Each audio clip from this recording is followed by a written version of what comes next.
Hi there, my name is Angie Haupenthal, and this video is about how unemployed vets affect the economy. While people are in the military, they are well taken care of.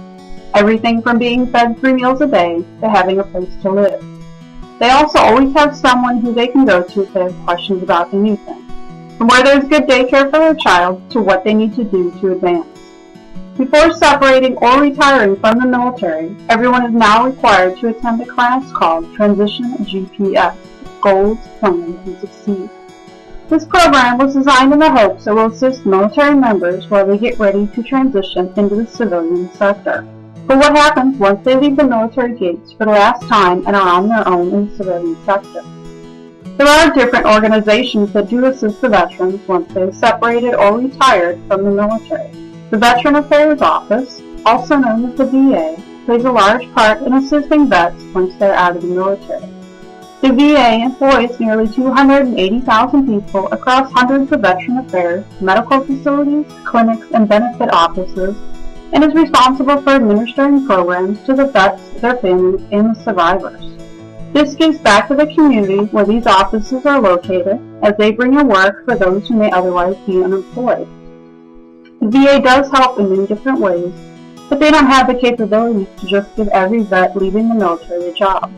The vet needs to take that into their own hands. This is one of the first generations of business leaders that largely didn't serve in the military, which poses a real cultural barrier to understanding military skills and experiences.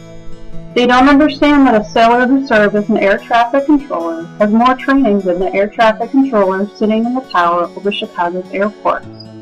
Today's business leaders want to see people with a degree in civilian experience. Even if the vet has a degree from going to college while on active duty, they need to understand they might not find that perfect job right away. There's something called frictional unemployment, which is the time required to bring together employers and the job seekers. It takes time to find the right job. I was taught that for every $10,000 you wanted to earn a year, it took 1 month of searching for a job. So what can the unemployed vet do to make themselves more marketable in the civilian sector? This is where the post-9/11 GI Bill comes in handy. The GI Bill pays for the veterans who meet the requirements to go to college, university, or learn a technical trade for up to 36 months. The GI Bill pays for the education, gives the vets a book stipend so they can buy the books, and also gives them a housing allowance to live off of every month. The housing allowance varies by city and state, but I will say in Kenosha, Wisconsin, we get about $1,400 a month. We are taking a full class load and have at least one class on campus ground. The GI Bill allows for vets to be able to go to school and also be able to put a roof over their head and food on the table. The money's going back into the economy. Everywhere veterans are using the GI Bill. So who thought there should be such thing as a Veteran Affairs Office or even a GI Bill? This is where the VFW, Veterans of Foreign Wars, came in. They are the ones who stepped up to assist the vets and go before Congress with different proposals. The VFW can trace its roots back to 1899 when veterans founded local organizations to secure rights and benefits for their services. By 1915, they had 5,000 members. By 1936, they had almost 200,000 members. And today, there's almost 1.9 million members for the VFW. Without the VFW, there'd be no VA, no GI Bill, no National Cemetery. As I've already explained, different programs are vital to our veterans, especially those who are unemployed. They are also vital to our economy, as they allow for money to be put back into the circular flow of income and expenditures by the household where the unemployed vets are and who are using these benefits. During the research for this project, I surveyed over 200 military vets. Over 50% of the vets surveyed had at least 4 months of the training. The training in the military is very fast-paced, so the 4 months of training is equivalent to at least 8 months of training in the civilian sector. And over 28% of the people had at least 1 year or more of training, which is equivalent to 2 years or more in the civilian sector of specialized training. Out of everyone surveyed, 76% were or are going to college. The majority of them are using or have used their GI Bill, which paid them to go to college. By going to college, money is being spent in the economy. It's also being paid to the colleges so the college can hire professor, administrative staff, and pay for overhead.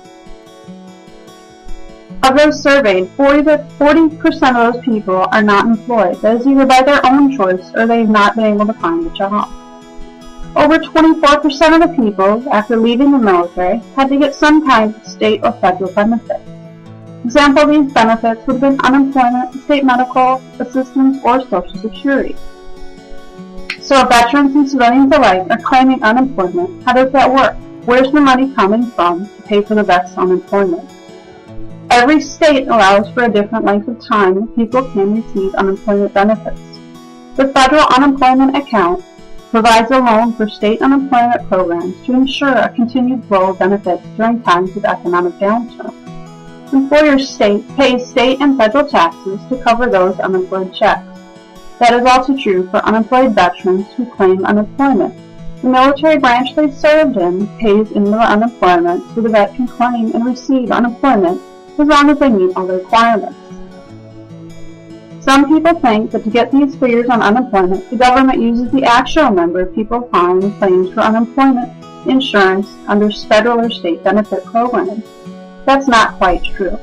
Just like almost anything else done by the government, they use a survey method and use some fancy math to figure out what is so-called accurate percentile of unemployment and unemployed vets. Besides just fancy math, not all people are taken into account. There are those who can no longer receive unemployment benefits, those who are underemployed so they can't even try to get unemployment. An underemployed member are those who are working part-time or not utilizing their full skills. And then there are those who are considered discouraged workers. These are the people who have given up looking for a job and have exhausted all their benefits.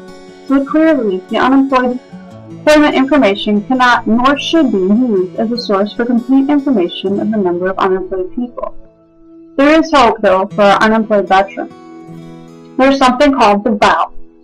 It's the Vow to Hire Heroes Act of 2011, which made changes to the Work Opportunity Tax Credit, which has been extended until January 2014. This gives organizations a tax credit for each veteran that they hire. This is twofold, as it allows for the organizations to take a tax credit and an unemployed vet to get employed. Furthermore, many organizations hire vets as they realize their experience and training would make them a valuable member of their team. My name is Larry Collins. I served in the United States Navy for 4.5 years. I currently work for Herzing University as the program chair of the medical assisting program, and I'm a former hospital coroner.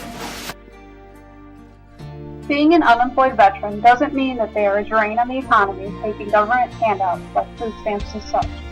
They are using the benefits that they have earned and are entitled to by serving the United States of America in the Army, Navy, Air Force, or Marines.